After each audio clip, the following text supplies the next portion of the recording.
रघुवंश छठे स्तर के अध्ययन क्रम को आगे बढ़ाते हुए अब हम 21 से 30 श्लोकों का यहाँ पे अध्ययन करेंगे। जैसा कि आपने इसके पहले लेक्चर में इस बात को समझ लिया है कि जब स्वयंवर में राजा उपस्थित हुए हैं तो उनके लिए मंच बनाया गया है जिस पर वो अलग अलग सिंहासनों पर विराजमान हैं। इंदुमती वहाँ प्रवेश करती है। अब इससे साथ साथ तत्कालीन जो सामाजिक व्यवस्था थी उसका भी हमें परिचय मिलता है और साथ ही साथ इस बात का कि स्त्रियों को अपना वर चुनने का अधिकार था और वो भी पूरे सम्मान के साथ। और उस क्रम में जब उसको वर का चयन करना है तो इस संबंध में आपने पहले भी कई सारी कहानियाँ सुनी होंगी। तो जो प्रतिहारी है वो एक एक राजा जो वहाँ पे उपस्थित है उनका परिचय दे रही है, उसको उनके बारे में बता रही है कि वर वो ऐसे ही नहीं चुन लेगी, उसका जब इच्छा होगी, उसे वो पसंद आएगा तभी वो उसका चयन करेगी। तो इस क्रम में अब जो प्रतिहारी सुनंदा है जिसको हमने पिछले उसमें कि वो यहाँ पर इंदुमती को राजाओं का परिचय देना, उनसे परिचित कराना, एक प्रकार से ये इंट्रोडक्शन जैसे हम कहते हैं, तो वो परिचय वहाँ पे वो करा रही है। तो ये कहते हैं असौ शरण्या शरणोन्मुखान मगाध सत्वो मगध प्रतिष्ठा राजा प्रजारंजन लब्धवर्णा परन तपो नाम यथार्थ नावा। अब जब वो एक एक राजाओं का वहाँ पे परिचय कराई तो सर्वप्रथम वो मगध राज से उसका परिचय कराती है। तो यहाँ जो मगध राज उस सभा में उपस्थित हैं उनको वो कह रही है असौ शरण्या शरणोन्मुखानाम अगाध सत्वो मगध प्रतिष्ठा। असौ कि यह राजा शरणोन्मुखानाम जो शरण के लिए उन्मुख हैं अर्थात जो शरण में आने वाले हैं उनके शरण्य, उनका ये एकमात्र सुरक्षित स्थान है अर्थात उनको अपनी शरण में लेकर उनको सुरक्षित रखता है। अगाध सत्वा, अगाध सत्व वाला है अर्थात ये अत्यधिक गंभीर है, अत्यधिक बलशाली है। सत्व हम सामान्यतः बल के अर्थ में प्रयोग करते हैं, उसके सत्व शब्द का प्रयोग किया जाता है। हिंसक जीवों के लिए भी सत्व शब्द का, तो वहाँ पे शक्ति से तात्पर्य है, पराक्रम से तात्पर्य है।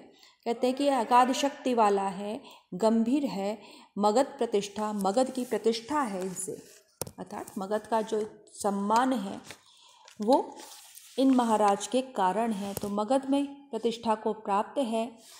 ऐसे ये प्रजा रंजन लब्ध वर्णा, प्रजा का रंजन करने के कारण, राजा शब्द की जो व्युत्पत्ति है वो रंजने धातु से होती है, उसका कार्य प्रजा का रंजन करना, उसको प्रसन्न करना।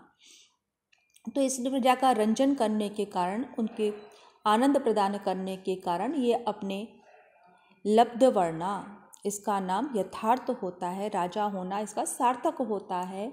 परांतपो नाम यथार्थ नामा, और इसका ये जो परंतप नाम है वो वास्तव में सार्थक हो जाता है। परंतप अर्थात शत्रुओं को संताप देने के कारण, जैसा आपने गीता में पढ़ा वहाँ पे अर्जुन को वो कई बार परंतप कहते हैं, परंतप शत्रु को तपाने वाला, सताने वाला। तो कहते हैं असौ शरण्या शरणोन्मुखानाम अगाध सत्वो मगध प्रतिष्ठा, कि ये जो मगध के राजा हैं ये शरणागतों की रक्षा करने वाले हैं, उनका एकमात्र आश्रय स्थल हैं, अगाध शक्ति वाले हैं, गंभीर हैं, मगध प्रतिष्ठा, मगध की प्रतिष्ठा हैं, इन्हीं के कारण मगध प्रतिष्ठा को प्राप्त है। ये अपनी प्रजा का रंजन करने के कारण इनका राजा नाम होना सार्थक हो गया है। और परंतपो नाम यथार्थ नामा, और परंतप ही इनका वास्तविक नाम हो गया था। तो उसके द्वारा इनके वैशिष्ट्य का हमें ज्ञान होता है, परिचय होता है कि ये शत्रुओं को कितना पीड़ित करने वाले हैं। अब इसी क्रम में वो आगे कहते हैं कामम नृपासंतु सहस्र अन्ये राज्यवंतीम आहु अनेन भूमिम नक्षत्र तारा ग्रह संकुलापि ज्योतिष्मती चंद्रमसैव रात्रि। कामम नृपासंतु सहस्रो अन्ये, कहते कि ठीक है कि बहुत सारे अन्य राजा हैं, सहस्त्र अर्थात बहुत अधिक, असंख्य अनेक राजा हैं, ये ठीक है, किंतु भूमिम जो पृथ्वी है वो अनेन राजवंतीम आहु, इन्हीं के द्वारा राजवती है, राजा से युक्त है, राजवंती राजा से युक्त है कहा जाता है।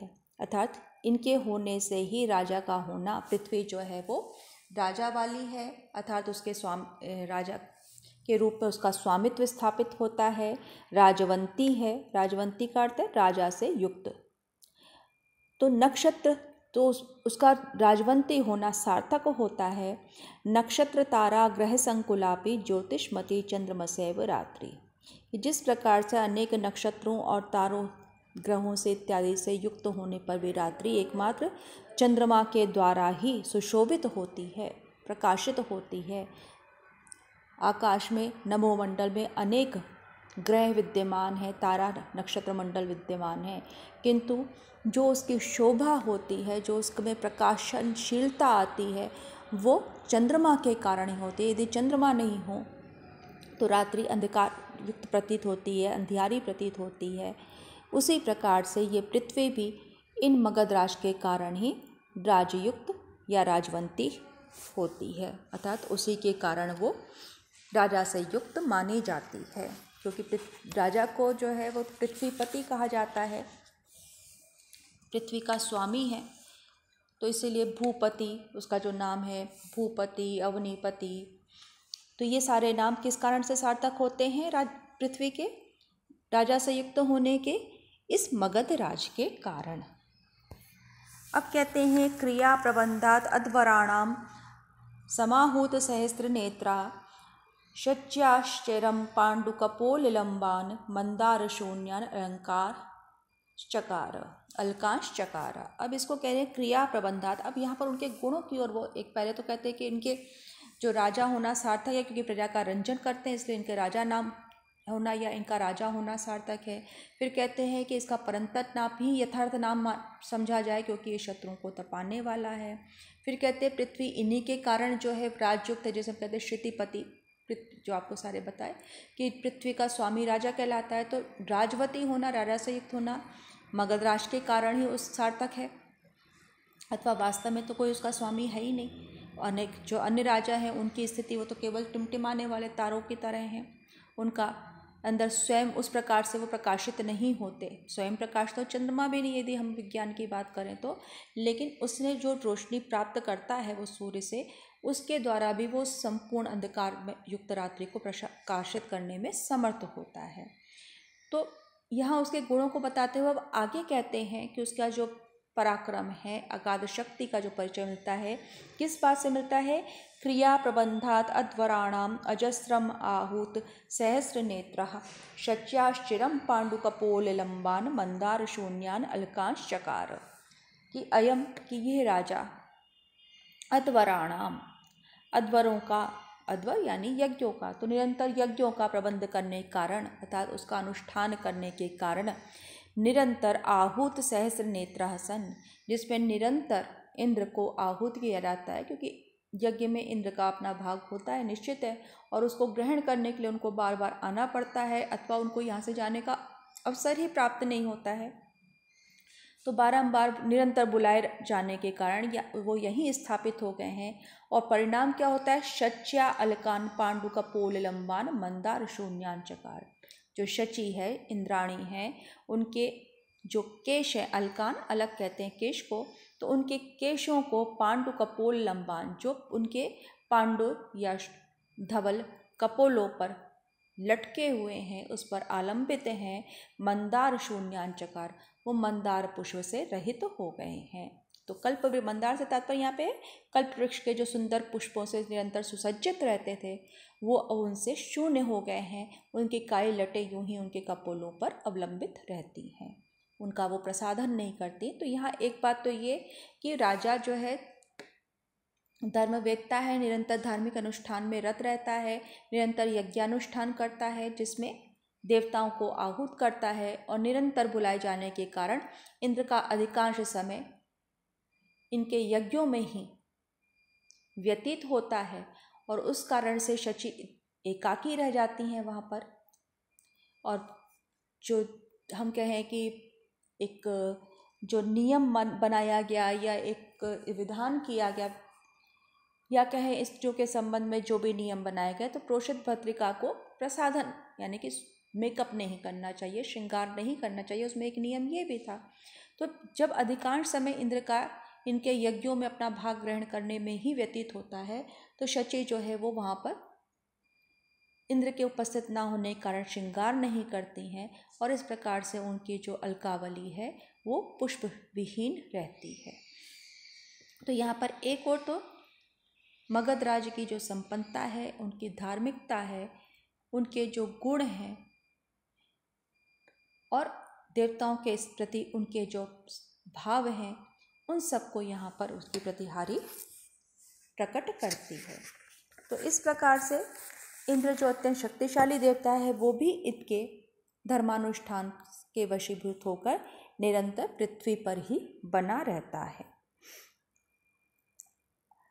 अब वो उसको एक प्रकार से आगे जो श्लोक आया है, व्याख्या की दृष्टि से हम कह सकते हैं बहुत महत्वपूर्ण नहीं है। उसका भाव ये है कि वो कहता है अनेन चेद इच्छसे गृह्यमाणं पाणिं वरेण्येन कुरु प्रवेशे प्रसादवता वातायन संश्रितानाम नेत्रोत्सवम पुष्प पुरांगनानाम। यहाँ पे उसको लिया नहीं है, केवल उसका एक संकेत मात्र कथा को आगे बढ़ाने में सहायक है। वो कहती है यदि आप इसको पति के रूप में वर्ण करना चाहती हैं, तो वहाँ की स्त्रियों के लिए अपने मन में सम्मान अंकुरित करो, क्योंकि वहाँ आपको देखने के लिए वहाँ के झरोकों में, महलों में, प्रासादों में जो स्त्रियाँ बैठी हुई हैं अपनी रानी को देखने के लिए, आप उन स्त्रियों के प्रति अपने मन में प्रेम उत्पन्न करो। तो यहाँ पर जो बात कही गई है उस दृष्टि से, व्याख्या की दृष्टि से महत्वपूर्ण नहीं है, किंतु उस श्लोक में ये जरूर कहा गया यदि इच्छसी, यदि चेद इच्छसी, यदि तुम चेद इच्छसी, यदि तुम इसको पति रूप में वर्ण करना चाहती हो मगधराज को। तो यह इच्छा इंदुमती की है कि वो वर्ण करना चाहती है या नहीं, उस पर किसी भी प्रकार का दबाव नहीं है। इसीलिए जो साथ में चल रही है उसका परिचय देने के लिए वो उसको प्रभावित भी या उसको अपने बातों के द्वारा किसी के प्रति आकर्षित भी नहीं करना चाहती। तो एक स्वतंत्र निर्णय उसका है कि वो यदि चाहती है तो वहाँ पर जिस पुष्पपुर नगर, जिसे हम आज पटना के नाम से जानते हैं, वहाँ की स्त्रियों के मन में अपने लिए प्रेम उत्पन्न करो। वो तुम्हें करना पड़ेगा जब तुम नगर में प्रवेश करोगी। तो इसके अपने को स्वयं को उसके योग्य तुम्हें सिद्ध करना होगा। और ये कहने के पश्चात, उसके बारे में इतना कुछ सुनने के पश्चात, जो इंदुमती है वो चुपचाप उसको हाथ जोड़ देती है। कहते हैं एवं तयोक्ता तमवेक्ष किंचित, कि इस प्रकार से उसके कहने पर उसने उस मगधराज को देखा, उसके हाथ से जो माल, उसने हाथ में आभूषण धारण कर रखा था दूर्वांक का, तो उसका वो कुम्हला जाता है, किंतु उसने सरलतापूर्वक उसको प्रणाम किया और बगैर कुछ कहे, एक शब्द का उच्चारण किए बगैर ही उसने मगधराज के प्रति कि वो उससे संतुष्ट नहीं है, इस बात को अभिव्यक्त कर दिया कि वो उसको वर्ण नहीं करना चाहते। दूसरी बात ये भी है कि उस सभा में अनेक राजा उपस्थित हैं, तो वो सोच विचार का निर्णय करना चाहती है, तो उसको प्रणाम करके वो सरलतापूर्वक, यहाँ पर वो किसी प्रकार का उपहास का भाव नहीं है, तिरस्कार का भाव नहीं है, केवल ये कि वो अन्य राजाओं का भी परिचय प्राप्त करना चाहती है। हम इसका इस प्रकार से भी इसका अर्थ ले सकते हैं, और इसलिए वो उसको प्रणाम करके आगे बढ़ जाती है। तो यहाँ पे उसका प्रत्याख्यान नहीं किया उसने, एक प्रकार से ये कि मैं अन्य राजाओं, क्योंकि पहले पे ही हाँ कर देना, या तो वो उसके गुणों से अत्यधिक आकर्षित हो गई, उसे अन्य को देखने की आवश्यकता नहीं। लेकिन जब स्वयंवर है तो निश्चित ही वो वहाँ जितने भी राजा उपस्थित हैं उन सब से एक बार मिलना चाहेगी, उनके बारे में जानना चाहेगी। तो ये जो स्त्री स्वातंत्र है, विचार स्वातंत्र है, किसी प्रकार का दबाव नहीं है। हमें जो सनातन धर्म कह लें, हमारी जो समय की सामाजिक व्यवस्था रही, उसमें हमें इस बात का प्रमाण मिलता है। अब इसको हम चाहे कालिदास के संदर्भ में देखें कि उस समय स्त्रियों को इतनी स्वतंत्रता थी कि कालिदास इस प्रकार के बात सोच सके, और अगर उन्होंने रघुवंश के संबंध में, इसको हम कहें कि त्रेता युग के संबंध में इस प्रकार की कल्पना करी, तो निश्चय ही उस समय भी जो कवि है उसके जो मानसिकता है वो भी इसमें प्रकट हो रही है कि वो किस प्रकार से स्त्रियों को अपना निर्णय लेने की स्वतंत्रता प्रदान करते थे, या उनकी स्त्रियों के प्रति क्या दृष्टि रही है। अब वो कहते हैं ताम से वेत्र ग्रहणे नियुक्ता राजांतरम राजसुताम निनाये समीरणोत्थेव तरंग लेखा पद्मांतरम मानस राजहंसी।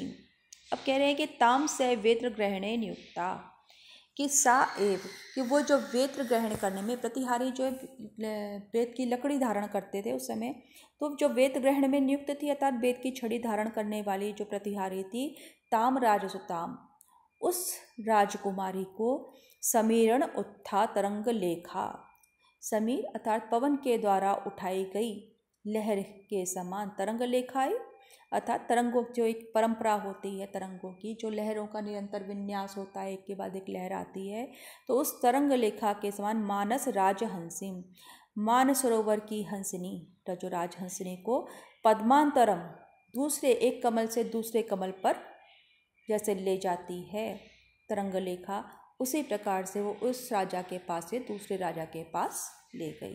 तो जो मानसरोवर है वहाँ पर जो लहरें उठती हैं तो वो राजहंसनी को एक कमल से उठाकर दूसरे कमल पर पहुँचा देती हैं। इतनी शीघ्रता से वो कार्य होता है और इतनी कोमलता के साथ होता है कि उसमें किसी को भी कोई आघात नहीं होता। उसकी कोमलता जो है वहाँ पे लहरों की, वो किस प्रकार से संभाल करके उसको दूसरे पद्म पर ले जाती है, उसी प्रकार से जो सुनंदा थी वो मगध राज के पास से उसको दूसरे राजा के पास परिचय के लिए ले गई। तो वो जो नियुक्ति की गई थी प्रतिहारी, वो अपने कार्य में इतनी कुशल थी कि उसमें किसी को भी किसी भी प्रकार का आघात नहीं पहुंचा, कष्ट नहीं हुआ। वो कहती जगाद चा ए नाम अयम अंगनाथा सुरंगना प्रार्थित यौवनश्री विनीत नागा किल सूत्रकारई ऐन्द्रम पदम भूमि गतोपि भूंगते। अब जो सुनंदा है वो दूसरे जो राजा अंगराज है उसका परिचय दे रही है। तो कहती है ए नाम जगात, ए नाम इंदुमती। अब वो इंदुमती से कहती है। अब यहाँ पर जो ए नाम है ये जब हम जिससे पहले बातचीत कर चुके हैं, समानता हम इदम पद का प्रयोग करते हैं, लेकिन जब हम किसी कोई एक क्रम में बातचीत चल रही है तो उसी व्यक्ति को जब दोबारा हम संबोधित करते हैं तो वहाँ पर एन आदेश हो जाता है। जैसे इमा की जगह पर एन आदेश हो गया तो वो ए नाम हो गया। जो आपने जब व्याकरण पढ़ी, जब रूप सिद्धि पढ़ी, शब्द रूपों की सिद्धि पढ़ी, वहाँ पर ये अन्वादेश जो है आपको पढ़ा चुके हैं कि वो किस प्रकार से वो एन आदेश हो जाता है। कहते हैं ए नाम जगात। फिर वो उससे बोली अयम अंगनाथ, ये अंगनाथ हैं, अंगराज हैं। सुरांगना प्रार्थित यौवनश्री, सुरांगना अर्थात अमरांगनाओं के द्वारा, अप्सराओं के द्वारा भी इनकी यौवनश्री की कामना की जाती है, अर्थात वो इसे पति के रूप में चाहती हैं। सूत्रकारई विनीत नागाकिल, सूत्रकारों के द्वारा जो गज शास्त्र में निपुण हैं उन आचार्यों के द्वारा इनके नाग माने हाथी, इनके नागों को विनम्रता की शिक्षा दी जाती है। और यही कारण है कि अतएव भूमिगतापि ऐन्द्रम पदम भुंगते, ऐन्द्रम पदम भूमिगतोपि भुंगते। और इसी कारण से वो भूमि पर अर्थात पृथ्वी पर निवास करते हुए भी, पृथ्वीपति होते हुए भी इंद्र पद का अनुभव करते हैं। तो जिस प्रकार से स्वर्ग के अधिपति महाराज इंद्र सुख का अनुभव करते हैं, आनंद का अनुभव करते हैं, ऐश्वर्य का अनुभव करते हैं, उसी प्रकार से ये पृथ्वीपति होते हुए भी जो अंगराज है वो स्वर्ग के राजा का सा अनुभव करते हैं, अर्थात इंद्र पद का उपभोग करते हैं या इंद्र पद के आनंद को अनुभव करते हैं। यहाँ वो अंगराज का परिचय दे रही कि किस प्रकार से वो भी इतना समर्थ है, जिसकी सुर ललना भी कामना करती हैं, जिसके यौवन की कामना करती हैं, उस अंगराज का वो यहाँ पे, और उसके जो हाथी हैं उनको शिक्षा, जो गजशास्त्र में निपुण हैं उनके द्वारा, उसके गजशास्त्र की रचना करने वाले आचार्यों के द्वारा जिसके हाथियों को शिक्षा दी जाती है, और इस प्रकार वो इंद्रपद का आनंद अनुभव करता है। तो यहाँ पर उसकी भी समृद्धि की, वैभव की, उसके पराक्रम की अंगराज के वो यहाँ पर परिचय देती है। अब आगे का जो श्लोक है बीच में 27 और 28, उसके अंदर भी उसके शक्ति को, उसके पराक्रम का वर्णन मिलता है। तो वहाँ वो कहते हैं कि इस प्रकार से वो शत्रुओं को पर विजय प्राप्त करता है और उनकी जो पत्नियाँ हैं, जो रानियाँ हैं, उनको जो वास्तव में हार धारण कर रखे उनको तो वो हटा दिए हैं और केवल आंसुओं के जो अश्रु रूपी मौक्ति कणों के द्वारा उनके हृदय स्थल पर सदैव वो उस हार को अर्थात अश्रु हार को ही धारण करती हैं। तो वहाँ पर उनकी वर्णन शैली अच्छी है, किंतु व्याख्या की दृष्टि से केवल उनके पराक्रम का वर्णन है, इसलिए उसको नहीं लिया। अब कहते हैं निसर्ग भिन्नास्पदम एक संस्थम अस्मिन् द्वयम शिष्ट सरस्वती चा कांत्या गिरासो नृत्या च योग्या तमेव कल्याणी तयोस्तृतीया। अब जैसे पहले उसने वहाँ पर मगध राज का परिचय देते हुए कि यदि तुम इसे पति के रूप में वर्ण करना चाहती है, यहाँ भी कहती है निसर्गात भिन्नास्पदम एक संस्थम अस्मिन् द्वयम शिष्ट सरस्वती चा। निसर्ग भिन्नास्पदम, स्वाभाविक रूप से जो अलग अलग भिन्न आस्पदम, भिन्न अर्थात दो पृथक स्थानों पर निवास करने वाली हैं, शिष्ट सरस्वती चा, लक्ष्मी और सरस्वती। इस प्रकार से ये दोनों जब पृथ्वी पर आती हैं तो एक संस्थम, एक ही संस्था अर्थात इसके भवन में ही निवास करती हैं, दोनों युगपत वहाँ निवास करती हैं। सामान्यतः दोनों का लोक अलग अलग है, सरस्वती ब्रह्मलोक में है, लक्ष्मी जो है वो विष्णु के साथ क्षीर सागर में है, तो बैकुंठ लोक में है। तो वो दोनों का लोक अलग, दोनों का स्थान आश्रय अलग अलग है, किंतु पृथ्वी पर वो एक युगपत एक साथ एक ही निवास में एक ही स्थान पर निवास कर रही हैं। तो कांत्या गिरासो नित्या च योग्या तमेव कल्याणी तयोस्तृतीया। कल्याणी संबोधन है, तो हे कल्याणी अपनी कांत्या कांति से, सुनृत्या मधुर वाणी या उसकी जो सुनृत जो सूक्ति हैं, मधुर जो आपकी भाषा है, तो उस मधुर वाणी से के द्वारा और अपने योग्यता के द्वारा त्वमेव तुम ही तयो तृतीया, उन दोनों के मध्य में तीसरी अर्थात तीसरे को स्थान प्राप्त हो सकता है। इसके घर में एक लक्ष्मी और सरस्वती ही जो है विराजमान है, उन दोनों के साथ तीसरी बनकर तुम रह सकती हो, अर्थात तीसरी स्त्री के रूप में तुम जा सकती हो। किस कारण से? अपने गुणों के कारण, अपनी कांति, अपनी आभा के द्वारा, अपनी मधुर वाणी के द्वारा, अपनी सौंदर्य के द्वारा। तो तुम्हारे अंदर गुण है, तो तीसरा स्थान तुम्हारा ही वहाँ पर हो सकता है। तो यहाँ पर एक प्रकार से जो अंगराज का चरित्र है उसका भी उद्घाटन होता है कि उसकी निवास में जहाँ एक और लक्ष्मी और सरस्वती का निवास है, उसके बाद तुम ही वहाँ पर स्थान प्राप्त कर सकती हो या तीसरी बनकर रह सकती हो। तो उसका किस प्रकार का जो उसकी विचार है, किस प्रकार के अंगराज का जो मानसिक स्तर है, उसका जो पराक्रम है, उन सब का हमें परिचय केवल इस एक उससे मिल जाता है, निसर्ग भिन्नास्पदम एक संस्थम, कि जो वास्तव में भिन्न भिन्न आश्रयों में आधार में रहने वाली हैं, वो लक्ष्मी और सरस्वती दोनों ही एक संस्थम, एक संस्था में अर्थात एक ही स्थान पर साथ साथ निवास कर रही हैं। और हे कल्याणी, अब तुम अपने शोभा, अपनी वाणी, अपने योग्यता के द्वारा उनके तयो उन दोनों के साथ तीसरी बनकर रह सकती हो। तो यहाँ पर जो इंदुमती है उसकी समानता या जो साम है वो लक्ष्मी और सरस्वती के साथ उन्होंने प्रकट किया है। और अंगराज का भी चरित्र का इसके अंदर प्रदर्शन होता है कि वो किस प्रकार से उसकी जो रुचि है वो किस प्रकार की है।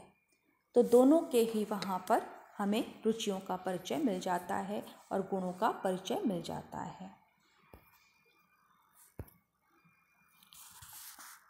अब इसके पश्चात यहाँ पर जो 30वां श्लोक है, कहते हैं अथ अंगराजाद अवतार चक्षु याहि इति कन्याम अवदत् कुमारी न सौ न काम्यो न च वेद सम्यक द्रष्टुम न सा भिन्न रुचि ही लोके।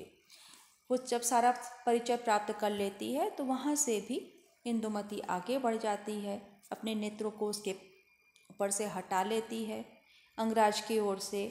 और जब वो ऐसा करती है तो इसका तात्पर्य ये नहीं है कि अंगराज जो है काम में नहीं है, कमनीय नहीं है, अथवा वो उसको उसने ठीक प्रकार से देखा नहीं है। अभी तो केवल इतना ही कहा जा सकता है भिन्न रुचि ही लोका, कि वास्तव में इस संसार में सबकी रुचियाँ भिन्न भिन्न होती हैं। हम इसको ये नहीं कह सकते कि यदि हमने किसी को पसंद नहीं किया तो उससे उस व्यक्ति का जो महत्व है, उसकी योग्यता कम हो गई। अपितु हर व्यक्ति का अपना एक नज़रिया है, वो अपने अनुरूप जो चाहता है संभवतः वो व्यक्ति उसके उस रुचि के अनुसार ना हो। तो अब यहाँ पर फिर हमें कालिदास का जो एक रूप दिखाई पड़ता है कि यहाँ पर वो किसी भी राजा की, जैसे पहले उन्होंने बताया कि चेष्टाएं किस प्रकार की कर रहे हैं, वो एक सामान्य सा कथन अलग अलग, लेकिन जब वो किसी का परिचय करा रहे हैं तो वहाँ पर जो राजा उपस्थित हैं तो वहाँ उनकी भी मर्यादा के, उनके भी मान सम्मान की रक्षा कर रहे हैं कि यदि इंदुमती उनका वरण नहीं कर रही है तो उसमें उस राजा की योग्यता कम नहीं हो जाती। अपितु हर व्यक्ति का अपनी रुचि होती है, विवाह एक से ही करना है तो निश्चय ही वहाँ पर आप अपनी रुचि, जब आपको स्वातंत्र प्राप्त है तो आप अपने पसंद के अनुसार, अपनी रुचि के अनुसार ही आप वर्ण करेंगे। तो एक और तो वो इंदुमती की जो उसकी योग्यता है उसकी रक्षा कर रहे हैं, उसके स्वातंत्र की रक्षा कर रहे हैं, उसके विचार शैली की, कि उसको सोचने का अधिकार है, उसको पसंद करने का अधिकार है। और दूसरी तरफ उन राजाओं के भी मान सम्मान का उन्हें ध्यान है, तो कहते हैं रुचि ही भिन्न लोका, कि हर व्यक्ति की अपनी रुचि होती है। तो हम इससे उसके महत्व को कम नहीं कह जा सकता कि नहीं वास्तव में उसे हम तिरस्कृत कर रहे हैं या हीन समझ रहे हैं या वो इंदुमती के योग्य नहीं था। उनकी अपना स्थान है समाज में और इंदुमती उनका वर्ण कर रही है या नहीं कर रही है, इससे उनकी महत्ता, उनकी गुणवत्ता कम नहीं होती।